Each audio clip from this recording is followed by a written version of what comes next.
17 जनवरी की सुबह जब पाकिस्तानी जागे तो उन्हें एक इंतहाई चौंका देने वाली न्यूज मिली,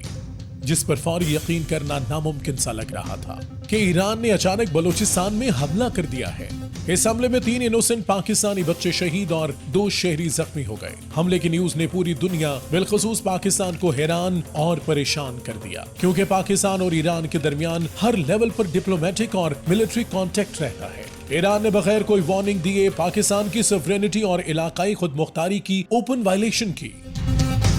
पाकिस्तान जो जवाब देने की सलाहियत रखता है, लेकिन हमेशा कॉन्फ्लिक्ट की बजाय पीस को तरजीह दी।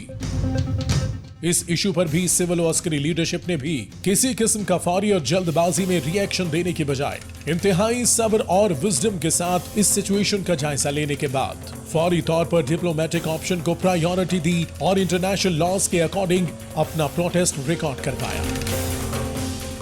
इस सिचुएशन में पाकिस्तान की पब्लिक में सख्त गुस्से और इस तरह की लहर पैदा हुई, लेकिन रिस्पॉन्सिबल अथॉरिटीज ने मीडिया के जरिए बड़े ही मैच्योर तरीके से दुनिया को ये मैसेज भी दे दिया कि पाकिस्तान किसी सूरत में भी अपनी सॉवरेनिटी पर कंप्रोमाइज नहीं करेगा और अपने इनोसेंट सिटीजन्स की जानो माल को फर्स्ट और फॉरमोस्ट प्रायोरिटी रखता है।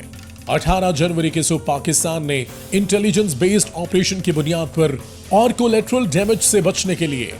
एक्सीलेंट प्रोफेशनल स्किल्स का मुजाहिरा करते हुए पाक फौज ने अमन दुश्मनों के ठिकानों को निशाना बनाया और बीएलएफ के सरगना को साथियों समेत जहन्नुम वासिल कर दिया। ऑपरेशन में आम सिटीजन को किसी किस्म का नुकसान नहीं हुआ। पाकिस्तान ने इस इंतहाई क्रिटिकल ऑपरेशन को ऑपरेशन मर्ग बर सरम 4 का नाम दिया, जिसे मुकम्मल करने के फौरी बाद बाकायदा तौर पर फॉरेन ऑफिस ने कंफर्म किया और सफारती आदाब को मद्देनजर रखते हुए स्टेटमेंट जारी की, जिसमें फतह का जश्न या इश्तियाल दिलाने वाले अल्फाज का इस्तेमाल नहीं किया गया, बल्कि ईरान के साथ अपनी हिस्टोरिक रिलेशन की बेसिस पर डायलॉग और बाहमी ताउन से मसले के हल पर जोर दिया। इस ऑपरेशन के हवाले से दोनों कंट्रीज के दरमियान दुश्मन कुव्वतों की जानिब से किसी किस्म की कंफ्यूजन पैदा करने की कोशिश और प्रोपेगेंडे को नाकाम बनाते हुए आईएसपीआर ने ऑपरेशन में टारगेट किए गए कैंप्स, अमन दुश्मनों की डिटेल समेत तमाम चीजें प्रूफ के साथ पूरी दुनिया के सामने रख दी, जिसके बाद फोगो वार मजीद कम हो गई। इस इंतहाई क्रिटिकल नेशनल सिक्योरिटी के मसले पर पाकिस्तान ने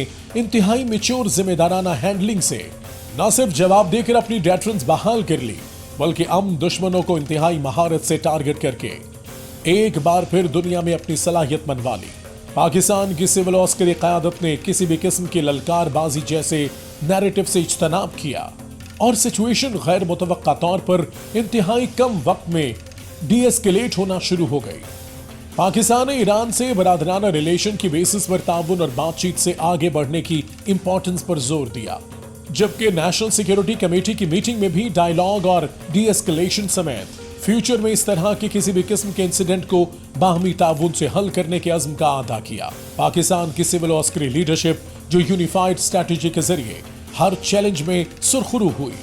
एक बार फिर पूरी दुनिया को यह साबित कर दिया कि पाकिस्तान न सिर्फ अपना दिफा करने की पूरी कैपेबिलिटी रखता है, बल्कि इंतहाई क्रिटिकल और एस्केलेशन को कंट्रोल और डोमिनेंस रखते हुए उम्दा डिप्लोमेसी, मैच्योर और प्रोएक्टिव स्ट्रेटेजी के थ्रू हसास तरीन इशू को भी इंतहाई कम वक्त में हल करने की सलाहियत रखता है, जो कि इसकी काबिल स्टेट क्राफ्ट का मुंह बोलता सबूत है।